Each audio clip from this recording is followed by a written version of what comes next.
আপনারা জেনে থাকবেন ঈদ সামনে কেন্দ্র করে আমাদের যে প্যাসেঞ্জার রয়েছে বা সাধারণ যাত্রী রয়েছে তাদের কাছ থেকে অতিরিক্ত ভাড়া আদায়ের একটা অভিযোগ আমরা কয়েকটা অভিযোগ পেয়েছি। সেই অভিযোগের প্রেক্ষিতে আমরা আজকে এখানে মোবাইল থেকে এসেছি।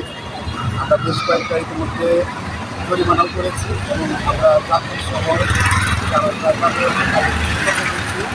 যাতে তারা এই কাজগুলো না করে আমরা এটা ঈদ এবং ঈদের পরবর্তীতেও চলমান থাকবে আপনাদের